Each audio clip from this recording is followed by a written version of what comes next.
हाँ तो प्यारे बच्चों, कैसे हो आप लोग। उम्मीद है कि आप लोग अच्छे होइएगा और मन लगा के पढ़ाई करते होइएगा। आज की इस क्लास में हम लोग देखने वाले हैं मैथमेटिक्स के अंदर आने वाला एक चैप्टर है जिसका नाम है वास्तविक संख्या।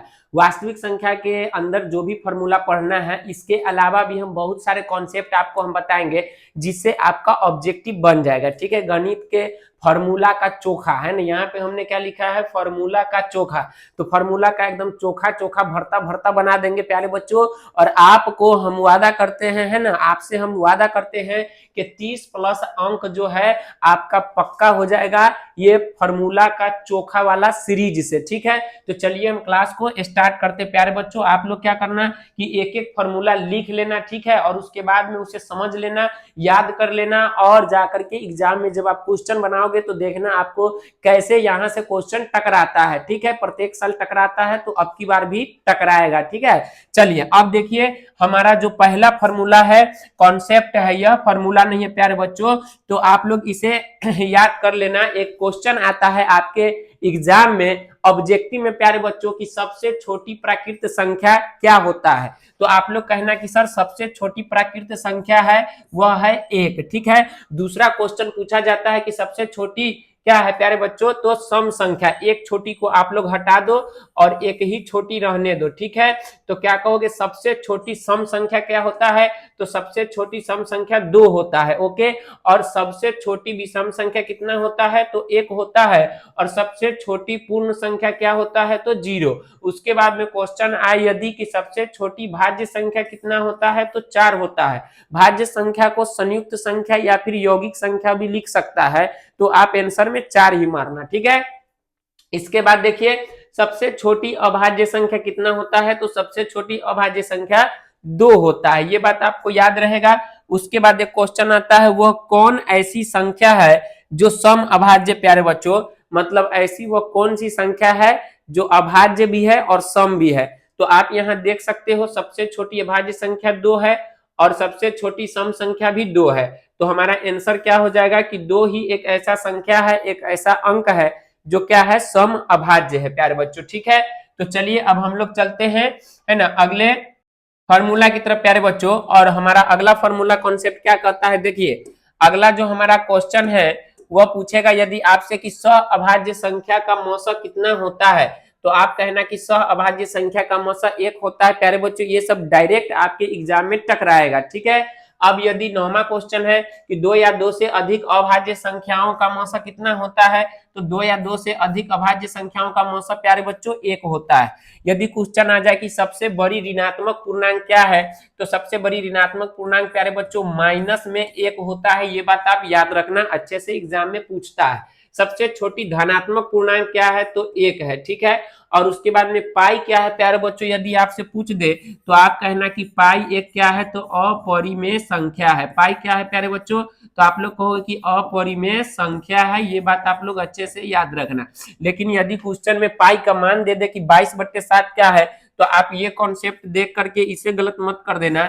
ये है क्या चीज प्यारे बच्चों, तो परिमेय संख्या है। क्या है यह, परिमेय है ना, संख्या है। इतना बात आप लोग याद रखना। ठीक है, क्योंकि इसे हम P/Q के रूप में लिख सकते हैं।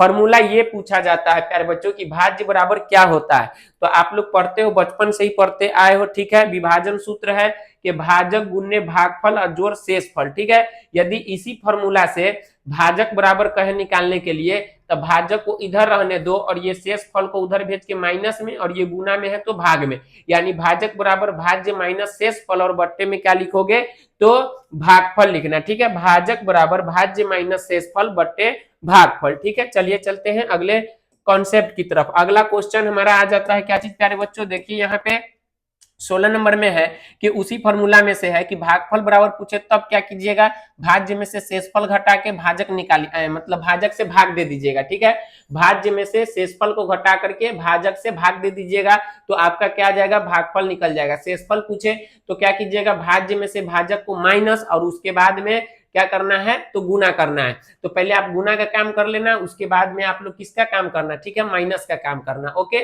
या फिर प्लस का काम करना। 18 नंबर में कहता है ए बराबर बी क्यू प्लस आर, जहां क्यू नहीं होना चाहिए, है ना, क्या चीज के बराबर प्यारे बच्चों, तो 0 के बराबर। अब जो है यहाँ पे एक चीज और होना चाहिए वो कि नहीं लिखा हुआ है, आप यहाँ पे ये लिख लेना क्या चीज प्यारे बच्चों, कि जहां जीरो से, ठीक है, जीरो से बड़ा या बराबर आर और आर से बड़ा क्या होना चाहिए, तो बी होना चाहिए, ठीक है। इतना बात आप लोग याद रखना। क्या इतना लिख लोगे बताओ आप लोग फटाफट जल्दी से।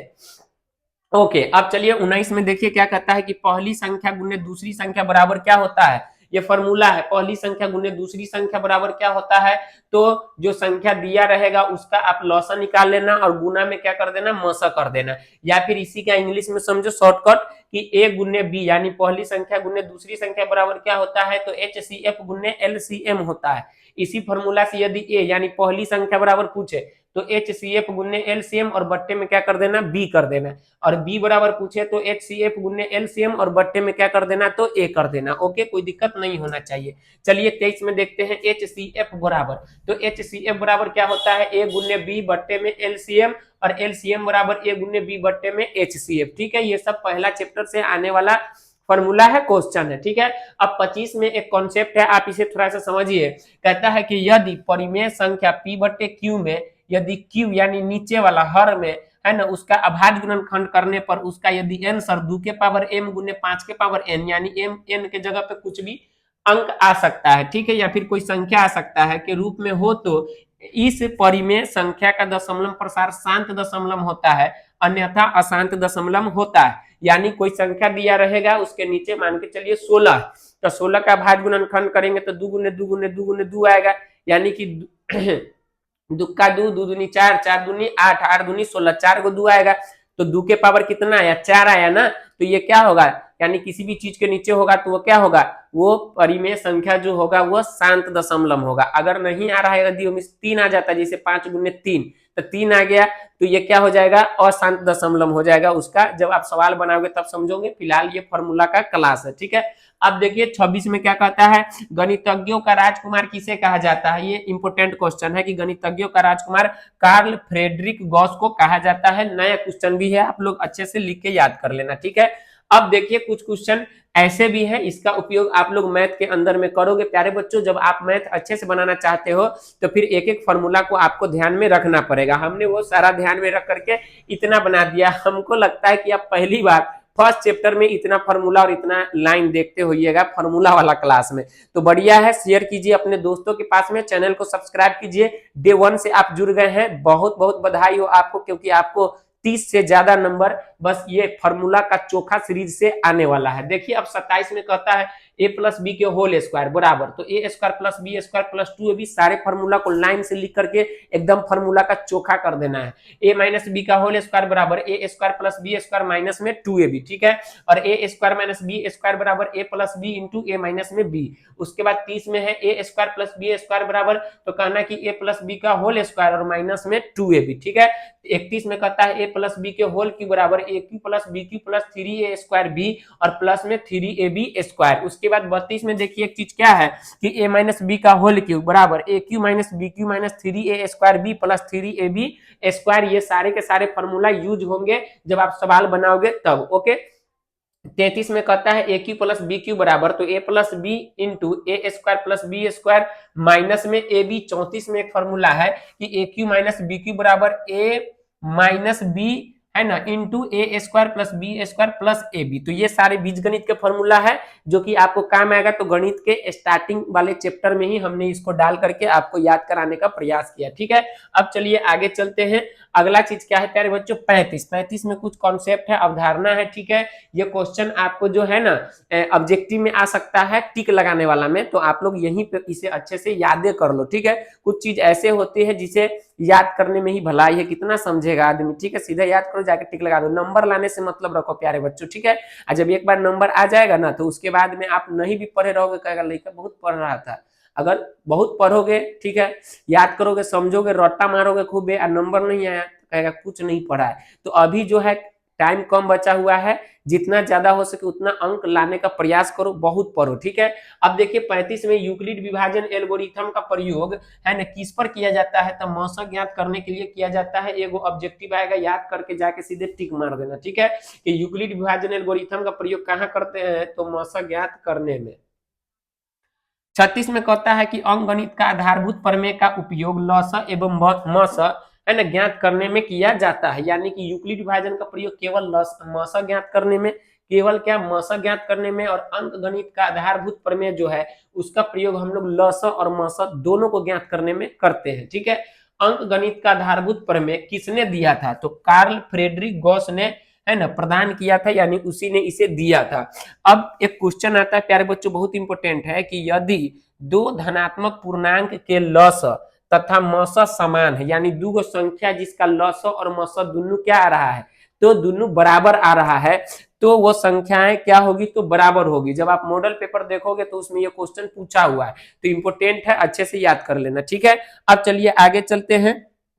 अगला हमारा ये आता है 39 में, कि प्रथम n प्राकृत संख्याओं का योग यदि निकालना पड़े, लगातार 1 2 3 4 5 6 को जोड़ना पड़े, तो आप फॉर्मूला लगाना n इंटू n प्लस 1/2। ठीक है, और प्रथम n विषम संख्याओं का योग यदि निकालना हो तो n स्क्वायर फॉर्मूला लगाना।